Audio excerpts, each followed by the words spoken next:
La digestion est un phénomène vital chez l'homme. Elle lui permet d'assimiler des aliments, de les transformer sous forme de nutriments afin de produire son énergie. La digestion est une succession de transformations mécaniques et chimiques qui s'opèrent dans certains organes et sont aidées par certains autres, comme la bouche, l'œsophage, l'estomac, les intestins, le pancréas, le foie, la vésicule biliaire et de nombreuses glandes annexes, comme par exemple dans la bouche. Au cours de la digestion, les aliments avalés vont être transformés, les grosses molécules qui les constituaient au départ vont être cassées, jusqu'à ce que leur taille soit suffisamment petite pour être absorbée dans le sang. Les nutriments sont ces petites molécules absorbables par l'organisme, telles que les glucides, les protéines, les lipides ou encore les vitamines ou les minéraux. La digestion commence tout d'abord par la cavité buccale. Autour de celle-ci se trouvent 3 glandes salivaires, la glande parotide, la glande sublinguale et la glande submandibulaire.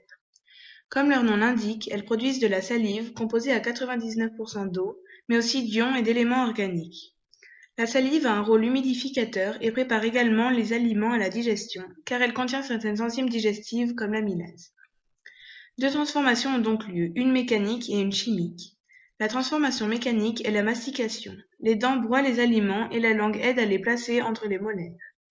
La langue participe également à la transformation chimique. Elle permet de répartir la salive dans les aliments afin qu'ils soient bien imbibés et ainsi prédigérés en plus d'être mastiqués. La principale transformation chimique concerne l'amidon qui, sous l'action de l'alpha-amylase, va être transformé d'un polysaccharide en disaccharide, le maltose et la dextrine. Une fois les aliments broyés et imbibés de salive, ils constituent le bol alimentaire et sont avalés. Ils descendent par l'œsophage pour arriver dans l'estomac. Leur arrivée déclenche la production du suc gastrique, contenant de l'eau, de l'acide chlorhydrique d'un pH environ égal à 1,5, des enzymes et des sels minéraux. Les aliments subissent une transformation mécanique et chimique durant 4 heures environ. L'activité péristaltique permet le brassage des aliments grâce aux contractions des parois stomacales qui font augmenter la pression sur les aliments contenus dans l'estomac. Les ions hydrogènes sont présents essentiellement sous la forme d'acide chlorhydrique. Grâce à leur acidité, la pepsine, qui était seulement un précurseur inactif appelé pepsinogène, devient une enzyme active. Les protéines subissent donc l'action de la pepsine.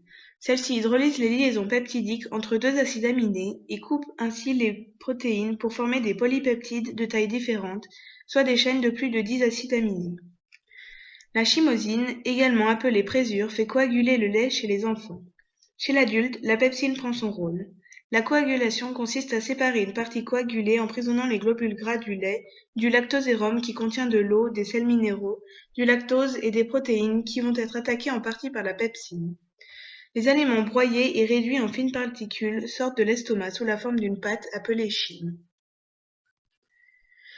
À sa sortie de l'estomac, le chyme arrive dans le duodénum, la partie supérieure de l'intestin grêle. C'est ici qu'ont lieu les dernières transformations chimiques et mécaniques qui vont permettre aux nutriments formés grâce aux enzymes sécrétées par les sucs au contact du chyme de passer à travers les villosités des parois de l'intestin. Ces transformations nécessitent environ 7 heures. Les sucs sécrétés permettent également de neutraliser l'acidité du chyme sortant de l'estomac. Les villosités sont des replis sur la paroi de l'intestin qui permettent d'augmenter la surface de contact avec le contenu intestinal pour faciliter l'absorption des nutriments. Les transformations mécaniques sont la segmentation, le péristaltisme et le balayage des villosités intestinales. La segmentation intestinale se traduit par des mouvements de va-et-vient du contenu intestinal en direction du gros intestin, ce qui permet de diviser le chyme. Le péristaltisme est la contraction de la paroi intestinale qui crée des ondes poussant le chyme vers le gros intestin. Les villosités intestinales effectuent un balayage latéral du contenu intestinal pour faciliter l'absorption.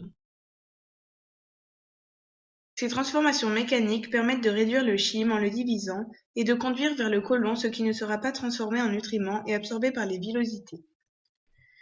L'arrivée du chyme dans l'intestin grêle provoque la production et la libération de sucs digestifs, le suc pancréatique, le suc intestinal et la bile. Les acides biliaires permettent l'émulsification des lipides. Ces lipides sont des globules gras hydrophobes ou globules de triglycérides et ne peuvent donc pas être hydrolysés et digérés. Les acides biliaires ont une surface hydrophile et l'autre hydrophobe. Donc cette dernière va venir se placer autour des micro-gouttelettes formées, prendre ainsi leur surface hydrophile. Ces micro-gouttelettes sont appelées micelles. De nombreuses enzymes présentes dans les sécrétions pancréatiques et intestinales permettent l'hydrolyse des molécules constituant les aliments ingérés. Ainsi, le pancréas produit des alpha-amylases qui hydrolysent les liaisons de l'amidon, les transformant ainsi en dextrine, maltose et glucose absorbables par les villosités. La lipase hydrolyse les triglycérides en monoglycérides et acides gras.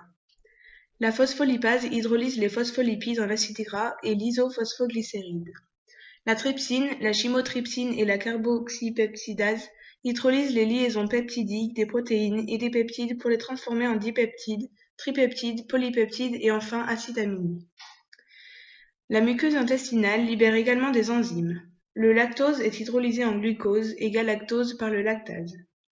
Le maltose est hydrolysé en glucose par les maltases, l'isomaltose également en glucose par l'isomaltase. Le saccharose est hydrolysé en glucose et fructose par l'invertase ou le saccharase. La tréhalose est hydrolysée en glucose par la tréhalase. Les dipeptides, tripeptides et peptides sont hydrolysés en acides aminés par les dipeptidases, tripeptidases et peptidases.